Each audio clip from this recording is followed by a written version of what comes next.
जय हिंद प्यारे बच्चों, कैसे हैं आप लोग। उम्मीद करेंगे कि आप लोग बहुत ही अच्छे होंगे। तो बच्चों, मैं लेकर के आ चुका हूं आपके सामने आपके लिए साथियों जीके जीएस का शानदार क्लास, जो कि भारत के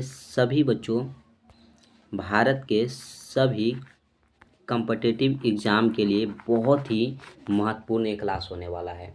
और डेली मैं क्लास लेकर के आता हूं साथियों जीके जीएस का, और ये सभी क्लासें लूसेंट का निचोड़ रहता है। लूसेंट बुक का मेरे प्यारे शेरनियों निचोड़ लेकर के मैं डेली आता हूँ आपके सामने, ताकि बच्चे का कॉन्सेप्ट जो है वो जीके जीएस का क्लियर हो जाए। जीके जीएस में जो बच्चे डरते हैं उनका डर ख़त्म हो जाए। पूरा निचोड़ आपको बताया जाता है साथियों। यहाँ पे क्वेश्चन का ऑपरेशन किया जाता है, ताकि एक भी पार्ट जो है वो छूट ना जाए। तो साथियों, आपको जीके जीएस बेहतरीन करना है, मजबूत करना है, तो हमारे साथ जुड़कर ज़रूर पढ़ें। आप हमारा जीके जीएस का क्लास करना चाहते हैं तो यूट्यूब पे सर्च कीजिएगा GK GS by Mithilesh sir. ठीक है बच्चों, सेशन अच्छा लगे तो सभी बच्चे लाइक करेंगे, अपने दोस्तों तक शेयर करना कोई भी बच्चा नहीं भूलेगा।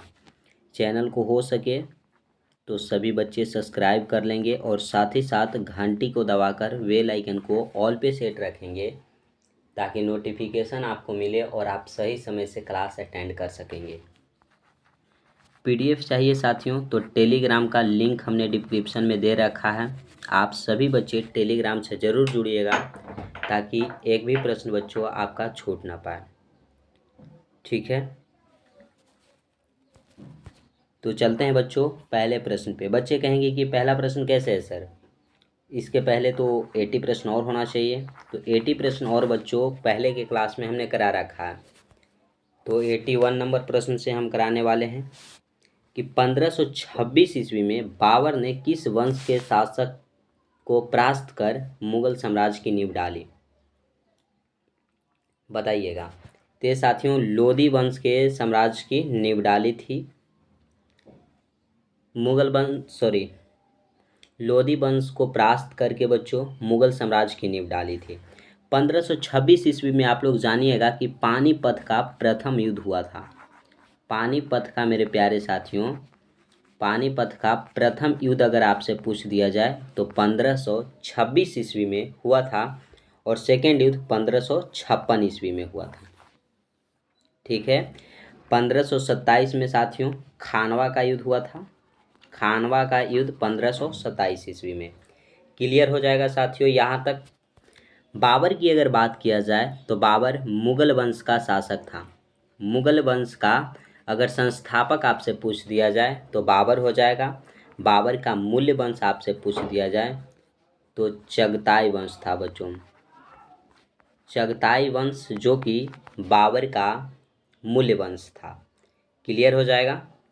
क्लियर है बच्चों, तो आप लोग बताइएगा। अगले प्रश्न पे चलते हैं हम। अगर कोई परेशानी आए तो आप लोग कमेंट बॉक्स में ज़रूर बताइएगा। नेक्स्ट प्रश्न, उत्तर भारत में उप हिमालय क्षेत्र के सहारे फैले समतल मैदान को क्या कहा जाता है, तो तराई कहा जाता है बच्चों। क्या कहा जाता है, तराई कहा जाता है। नेक्स्ट प्रश्न है आपका, बाणभट्ट किस भारतीय राजा का दरबारी कवि था, तो हर्षवर्धन का बच्चों दरबारी कवि जो था वो बाणभट्ट था। कोरी निवेशिका जिस पर स्थित है वह है कच्छ का लिटिल रन है। नेक्स्ट देखिएगा कि भारत पर शासन करने वाला पहला मुस्लिम वंश कौन सा था, तो गुलाम वंश जो था बच्चों भारत पे शासन करने वाला पहला मुस्लिम वंश था। मुस्लिम लीग की अगर बात किया जाए बच्चों की स्थापना कब हुआ, तो 1906 ईस्वी में मुस्लिम लीग की स्थापना हुआ। मुस्लिम लीग की मांग पाकिस्तान द्वारा कब किया गया था, तो 1940 ईस्वी में पाकिस्तान द्वारा मुस्लिमों की मांग की गई थी। क्लियर हो जाएगा यहाँ तक साथियों। यहाँ तक क्लियर है। भारत की अगर खोज की आपसे बात कर दिया जाए, खोज किसने किया था, तो वास्को डिगामा। तो वास्को डिगामा बच्चों ये आपके जानकारी के लिए है कि भारत की खोज की थी। भारत की खोज बच्चों बताइएगा कि पहले सिकंदर आया था। ये सब महात्मा बुद्ध आए थे, ये सब बहुत पहले ईसा पूर्व में आए थे। तो क्या भारत की खोज 1498 ईस्वी में हुआ है? नहीं, भारत में समुद्री मार्ग की खोज हुई है। ओके, ऐसे एग्जाम में आएगा कि भारत की खोज किसने की, तो वास्को डी गामा ही मारना है आपको, ज़्यादा सोचना नहीं है। अंडमान और निकोबार द्वीप समूह में सबसे अधिक ऊंचाई वाली चोटी कौन सी है, तो सैंडल पीक चोटी जो है बच्चों, अंडमान और निकोबार द्वीप समूह में सबसे अधिक ऊंचाई वाली चोटी है। भारत में पहला मुगल सम्राट कौन था, बाबर। बाबर के बारे में जानें कि यह मुगल वंश का संस्थापक था। मुगल सम्राट कौन था पहला बच्चों, तो बाबर, क्योंकि मुगल वंश की स्थापना किसने किया, बाबर ने। बाबर का ऐसे तो मूल वंश था चगताई वंश, लेकिन मुगल वंश का स्थापना किया था। अगला है, भारतीय उपमहाद्वीप मूलतः एक विशाल भूखंड का भाग था जिसे कहा जाता है गोंडवानालैंड। ओके, अगला प्रश्न, 1527 ईस्वी में खानवा के युद्ध में राणा सांगा को किसने हराया। देखिए 1527 में बच्चों हमने बताया कि खानवा का युद्ध हुआ था, उसमें युद्ध हुआ था बाबर और राणा सांगा के बीच, जिसमें बाबर ने राणा सांगा को क्या किया था, हराया था। 1526 ईस्वी में पानीपत का प्रथम युद्ध हुआ था, फर्स्ट युद्ध साथियों 1526 ईस्वी में हुआ था बाबर और इब्राहिम लोदी के बीच, जिसमें बाबर की जीत हुई थी। क्लियर है। अगला प्रश्न, ज्वालामुखी की सक्रियता अधिक पाई जाती है जापान में। जापान में बच्चों, जापान को सूर्योदय का देश कहा जाता है। अगर आपसे पूछा जाए कि सूर्य जो है उदय सबसे पहले किस देश में होता है, तो जापान में। अगर भारत की बात किया जाए कि भारत के किस राज्य में होता है, तो आंध्र प्रदेश में होता है साथियों। ठीक है। नेक्स्ट, पानीपत की पहली लड़ाई में इब्राहिम लोदी को किसने हराया, बाबर ने। कब हुआ, 1526 में। ये हमने अभी बताया बच्चों, और इसी क्लास में बताया है। आप देखिएगा, जितने भी प्रश्न बताएंगे साथियों ना, आपके हर एक एग्ज़ाम में लड़ेंगे, यहीं से फंसेगा, वर्ड टू वर्ड मिलेगा बच्चों, वर्ड बाय वर्ड मिलेगा। आप लोग जुड़े रहेंगे क्लास में, अंत तक क्लास को कीजिएगा, ताकि आपको कुछ न कुछ यहाँ से फ़ायदे हों। और फ़ायदे हों साथियों तो सेशन को लाइक करके सभी बच्चे जाइएगा, अपने दोस्तों तक शेयर जरूर कीजिएगा। सिंधु अर्थव्यवस्था की ताकत थी कृषि साथियों। सिंधु अर्थव्यवस्था जो थी उसकी असली ताकत था कृषि। महाभारत का प्रारंभिक नाम क्या था, जय संहिता। महाभारत के लेखक अगर आपसे पूछ दिए जाए कि लेखक कौन है बच्चों, तो वेद व्यास हो जाएंगे, महर्षि वेद व्यास जी, जो कि महाभारत के लेखक हैं। क्लियर है।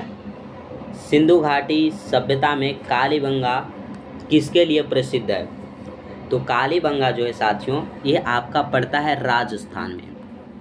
राजस्थान में कालीबंगा पड़ता है, और यह मिट्टी के पात्र के लिए, मिट्टी के बर्तन के लिए साथियों प्रसिद्ध था। ठीक है। राजस्थान की बात करें तो क्षेत्रफल की दृष्टि से अगर भारत के सबसे बड़ा राज्य आपसे पूछ दिया जाए तो आपका राजस्थान हो जाता है, और सबसे छोटा अगर पूछ दिया जाए राज्य बच्चों, तो ये आपका गोवा हो जाता है। क्लियर रहेगा यहाँ तक बच्चे? यहाँ तक आपको क्लियर है तो आप लोग बताइएगा। अगर कोई परेशानी आता है बच्चों कोई भी प्रश्न में, तो कमेंट बॉक्स आपके लिए ही तो है, कमेंट कर दीजिएगा, मैं आपका रिप्लाई दूंगा, ज़रूर दूंगा बच्चों, 100% आपका रिप्लाई दूंगा। क्योंकि बच्चे अगर क्वेश्चन पूछते हैं ना, तो मैं उनका रिप्लाई ज़रूर देता हूँ साथियों, हर एक बच्चे का रिप्लाई मैं दूंगा। ठीक है। केवल बच्चे पढ़ने वाले होने चाहिए और वो प्रश्न पूछें हमसे। हमें बहुत अच्छा लगता है कि बच्चे प्रश्न पूछ रहे हैं, यार क्या बात है। ठीक है। जिस मनीषी ने दक्षिण भारत का आईकरण किया वे थे, तो वे थे बच्चों अगस्त्य। कौन थे वो, अगस्त्य थे। प्राचीनतम भारतीय सभ्यता का नाम बताइए, तो सिंधु घाटी सभ्यता बच्चों। सिंधु घाटी सभ्यता का जो पहला शहर था वो था आपका हड़प्पा। क्या था साथियों, हड़प्पा। जिसकी खोज किसने की ये पूछा जाए तो दयाराम साहनी ने। दयाराम साहनी ने साथियों, साहनी ने हड़प्पा की खोज 1921 ईस्वी में किए, और वो भी रावी नदी के तट पे। पूछ दिया जाएगा कि हड़प्पा की खोज किस नदी के तट पे हुआ, तो रावी नदी के तट तट पे। कब हुआ? 1921 ईस्वी में। किसने किया? तो दयाराम साहनी ने। इसकी खुदाई किसने करवाई, ये बताइएगा आप लोग। आपसे कमेंट बॉक्स में मैं ये पूछूंगा बच्चों कि हड़प्पा सभ्यता की खुदाई किसने करवाई। अगला है, सिंधु घाटी का कौन सा एक स्थल पाकिस्तान में है? तो हड़प्पा साथियों पाकिस्तान में है। किस नदी के किनारे है? पाकिस्तान में रावी नदी के किनारे। ये हमने बताया बच्चों, बच्चों को भागना नहीं है। विशाल स्नानागार कहाँ मिला था? स्नानागार बच्चों जो कि स्विमिंग पूल जैसे हम लोग बोलते हैं अभी वर्तमान में, वैसा ही साथियों मोहनजोदड़ो में एक विशाल स्नानागार मिला था, स्नान करने की जगह मिली थी। अगर मोहनजोदड़ो की बात करें कि इसकी खोज किसने किया, तो खोज किए थे राखल दास बनर्जी। राखल दास बनर्जी बच्चों, बनर्जी ने मोहनजोदड़ो की खोज 1922 ईस्वी में किए थे सिंधु नदी के तट पे। सिंधु नदी के बच्चों, सॉरी सिंधी लिख दी हमने यार, क्या बात हो गई यार, मैंने गलती लिखा क्या? सिंधु नदी के तट पे बच्चों मोहनजोदड़ो की खोज की। यहाँ से विशाल स्नानागार मिला, विशाल अन्नागार मिला था। ठीक है, याद रहेगा आपको। अगला प्रश्न, प्रश्न बच्चे खत्म नहीं होने चाहिए। सिंधु घाटी की सभ्यता के लोग किसकी पूजा करते थे? तो पशुपति की पूजा करते थे। किसकी पूजा करते थे मेरे भाई? पशुपति की। उपनिषद क्या है? तो हिंदू दर्शन का स्रोत है। नचिकेता और यम के बीच सुप्रसिद्ध संवाद किस उपनिषद में उल्लेखित है? तो कंठोपनिषद में बच्चों उल्लेखित है। क्लियर हो जाएगा। 101 नंबर प्रश्न तक क्लियर है तो बच्चे बताएंगे। किस वेद में जादू, चमत्कार और तथा मंत्र दिए गए हैं? तो अर्थवेद में बच्चों जादू टोना की बात है। अगर वेद की संख्या पूछे तो 4 वेद हैं। कितने वेद हैं साथियों? 4 वेद। आपसे सबसे प्राचीन वेद पूछे यानी कि सबसे पुराना वेद, तो वो हो जाएंगे साथियों ऋग्वेद। ऋग्वेद जो कि सबसे प्राचीन वेद है। ठीक है, और जिसमें जादू टोना की बात है बच्चों अथर्ववेद में हो जाएगा। अगला प्रश्न, भारत में लाल मिट्टी का विस्तार सबसे अधिक कहाँ है? तो आंध्र प्रदेश व तमिलनाडु में बच्चों। अगला प्रश्न, किस मिट्टी में लोहे और एल्युमिनियम के कण पाए जाते हैं? तो लोहे और एल्युमिनियम के जो कण पाए जाते हैं साथियों, यह पेड़ लफर मिट्टी में पाए जाते हैं। यहाँ से हम पूछे बच्चों कि मिट्टी मुख्यतः कितने प्रकार के होते हैं? तो मिट्टी 8 प्रकार के होते हैं साथियों। कितने प्रकार के होते हैं? 8 प्रकार के। किस प्रकार की मिट्टी में कार्बनिक पदार्थ की अधिकता होती है? तो काली मिट्टी में। काली मिट्टी में बच्चों किस फसल की खेती सबसे अधिक होती है? तो कपास की खेती सबसे अधिक होती है बच्चों। और सबसे अधिक कहाँ होती है कपास? तो गुजरात में होता है। गुजरात बच्चों, महाराष्ट्र में, ये सभी जगह पे जो कपास की खेती है या तो फिर कहिए काली मिट्टी का विस्तार है वो सबसे अधिक है, इसीलिए तो कपास की खेती सबसे अधिक होती है। क्लियर हो जाएगा ना? क्लियर हो गया होगा बच्चों। अगला प्रश्न, मिट्टी आपसे पूछे तो 8 प्रकार के होते हैं। लेटेराइट मिट्टी एक होता है बच्चों, लेटेराइट मिट्टी जो कि चाय की खेती के लिए सबसे ज़्यादा उपयोगी है। पूछा जाए आपसे कि चाय की खेती जो है वो किस मिट्टी में सबसे अधिक होती है? तो लेटेराइट मिट्टी में। ओके, अगला प्रश्न बच्चों का देखिएगा, ज़्यादा टाइम हम नहीं लेते हैं बच्चों। ज़्यादा टाइम लेंगे आपका कम्पिटिटिव एग्ज़ाम की तैयारी आप लोग करते हैं, आपका टाइम ज़्यादा वेस्ट होगा। इसीलिए मैं कम टाइम में आपको सोचता हूँ कि अधिक से अधिक प्रश्न बता दूँ, अधिक से अधिक आपको डिटेल में बता दूँ, ताकि आपको कोई भी प्रश्न अगर कहीं से आप अगर क्लास करते हैं हमें छोड़ करके आप हमारे साथ क्लास किए, और यहाँ से आप कहीं भी यूट्यूब पे इतना सारा चैनल है बच्चों जीके जीएस का, आप कहीं पे भी करते हैं तो आप वहाँ प्रश्न देखेंगे ना तो हर एक प्रश्न कहेंगे कि वाह यार क्या सर बताए थे, सारा प्रश्न तो बन रहा है। फिर वापस आप आ जाएंगे हमारे साथ जुड़कर, पढ़ेंगे कि अरे यार यहाँ से बेहतर तो कहीं पढ़ाई नहीं होता है। तो आप हमारे साथ जुड़िए और पढ़िए, मज़े से रहिए। ठीक है। क्वेश्चन कहता है कि भारत के किस राज्य में अंतर्देशीय लवणीय आर्द्र भूमि है। तो सबसे लवणीय आर्द्र भूमि जो है बच्चों, यह राजस्थान में है। कहाँ पे है? राजस्थान। हमने बताया ना कि राजस्थान जो है वो क्षेत्रफल की दृष्टि से सबसे बड़ा राज्य है। क्या है? क्षेत्रफल की दृष्टि से सबसे बड़ा राज्य। अगला प्रश्न आया है कि लेटराइट मिट्टी को अन्य किस नाम से जाना जाता है। तो मखराला मिट्टी के नाम से जाना जाता है। इसमें चाय की जो खेती है साथियों वो सबसे अधिक होती है। ठीक है। अगर हम पूछे कि जो आपका काली मिट्टी था साथियों, इसको अन्य किस नाम से जाना जाता है, बच्चे बताएंगे का कि काली मिट्टी को अन्य किस नाम से जाना जाता है। तो साथियों रेगुर रेगुर मिट्टी के नाम से जानी जाती है काली मिट्टी को। कोई समस्या है बच्चों? काली मिट्टी में आप लोग जानते हैं कि कपास बहुत ज़्यादा उगाया जाता है। कपास की खेती सबसे अधिक गुजरात में होता है। ठीक है। मूंगफली सबसे अधिक बच्चों गुजरात में। स्वामी सहजानंद संबंधित थे। बिहार के किसान आंदोलन से साथियों स्वामी सहजानंद संबंधित थे। आज बच्चों आपका क्या है? बिहार दिवस। बिहार दिवस कब मनाया जाता है? 22 मार्च को, जो आपका 22 मार्च आज है बच्चों। तो बच्चे कहेंगे ना कि सर पहले से रिकॉर्डेड वीडियो रखते हैं वही अपलोड कर देते हैं। अरे भाई आज 22 मार्च है। जो बच्चों 22 मार्च को देखेंगे ना वो बोलेंगे नहीं यार आज का ही वीडियो है, लाइव नहीं आ पाते बच्चों। हमारा जो सिस्टम है ना उसमें लाइव का ऑप्शन है, बट थोड़ी सी प्रॉब्लम हो जाती है लाइव आने में नेटवर्क का, इसीलिए लाइव नहीं आ पाते हैं। नहीं तो लाइव बच्चों आपके लिए मैं कुछ भी करने को तैयार हूँ यार। आप लोग केवल सब्सक्राइब करते चलिए और सेशन को लाइक करते चलिए। ठीक है। रख हौसला वो मंजर भी आएगा। क्या मेरे भाई? कि रख हौसला वो मंजर भी आएगा, प्यासे के पास चलकर समंदर भी आएगा। कि थक हार कर ना बैठे हमारे मंजिल के मुसाफिर, मेहनत कर मंजिल भी मिलेगी और मिलने का मज़ा भी आएगा। इसीलिए साथियों मेहनत कीजिए, आपको लाइव का मज़ा मैं लेकर के आऊँगा। केवल शेयर करते रहिए ना। गांधी जी ने अहमदाबाद से दांडी की यात्रा किस लिए की थी? देखिए नमक कानून को तोड़ने के लिए साथियों महात्मा गांधी ने 1930 ईस्वी में साथियों अहमदाबाद से दांडी की यात्रा किए थे, शायद 68 अनुयायियों के साथ। ये मुझे कंफर्म याद नहीं है मेरे भाई, 68 शायद 240 मील पैदल चले थे। ठीक है।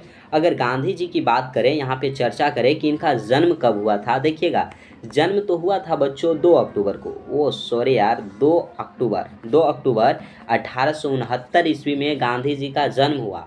लेकिन इनकी मृत्यु जो है ना, मृत्यु अपने से तो हुई नहीं, हत्या कर दिया गया था नाथूराम गोडसे के द्वारा 30 जनवरी 1948 ईस्वी को। देश आज़ादी के बाद स्वतंत्रता मिली 15 अगस्त 1947 को, और उसके बाद बच्चों 30 जनवरी 1948 ईस्वी में गांधी जी को नाथूराम गोडसे ने गोली मारकर दिल्ली के बिरला हाउस में उनका हत्या कर दिए थे। ठीक है। 2 अक्टूबर की अगर पूछा जाए कौन सा दिवस मनाया जाता है, तो गांधी जयंती मनाया जाता है, लाल बहादुर शास्त्री जयंती मनाया जाता है, अहिंसा दिवस मनाया जाता है। 30 जनवरी की बात करें तो शहीद दिवस के रूप में मेरे प्यारे साथियों मनाया जाता है। ठीक है। पहला अगर सत्याग्रह पूछ दिया जाए कि गांधी जी ने अपना पहला साथियों सत्याग्रह कब और कौन से किए थे, तो 1917 में किए थे चंपारण सत्याग्रह। चंपारण सत्याग्रह साथियों सत्याग्रह जो कि नील की खेती के लिए तिनकठिया प्रणाली को रोकने के लिए महात्मा गांधी जी ने 1917 ईस्वी में चंपारण सत्याग्रह किए थे, अपना पहला सत्याग्रह। कोई दिक्कत बच्चों? अगला प्रश्न, स्वतंत्र भारत के प्रथम गवर्नर जनरल कौन थे? तो लॉर्ड माउंटबेटन थे, जो कि स्वतंत्र भारत के प्रथम गवर्नर जनरल थे। तुम मुझे खून दो मैं तुम्हें आज़ादी दूंगा का नारा किसने दिया? सुभाष चंद्र बोस ने। तुम मुझे खून दो मैं तुम्हें आज़ादी दूंगा। सुभाष चंद्र बोस जी को साथियों नेताजी भी कहा जाता है। क्या कहा जाता है? नेताजी। आपसे पूछा जाएगा कि नेताजी का उपाधि किसने दिया, तो उपाधि दिए थे हिटलर। हिटलर ने साथियों उपाधि नेताजी को दिए थे, सुभाष चंद्र बोस को नेताजी की उपाधि दिए थे। और इनकी मृत्यु हो गई थी हिटलर की साथियों 1945 ईस्वी में। और यह हिटलर 1933 से लेकर के 1945 तक जर्मनी का चांसलर रहे थे। क्लियर है। हिटलर अपने आप को आर्य बताता था, अपने आप को आर्य समझता था। आर्य का अर्थ होता है सर्वश्रेष्ठ, यानी लोगों में सबसे श्रेष्ठ, बुद्धिमान, बहुत शक्तिशाली हिटलर अपने आप को समझता था। लोग माने या ना माने, अरे यार मैं तो मान रहा हूँ ना कि मैं सबसे श्रेष्ठ हूँ, ये हिटलर कहते थे बच्चों।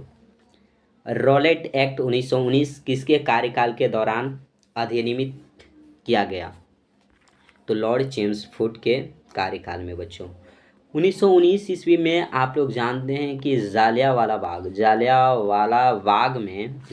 बाग हत्याकांड हुआ था, जो कि जनरल डायर ने साथियों डायर ने गोली चलाने का आदेश दिया था कि फायर। तो लगभग साथियों 1650 राउंड गोलियां चलाई गई थी। इसमें कई लोगों की जान चली गई, कई लोग घायल हो गए थे बच्चों।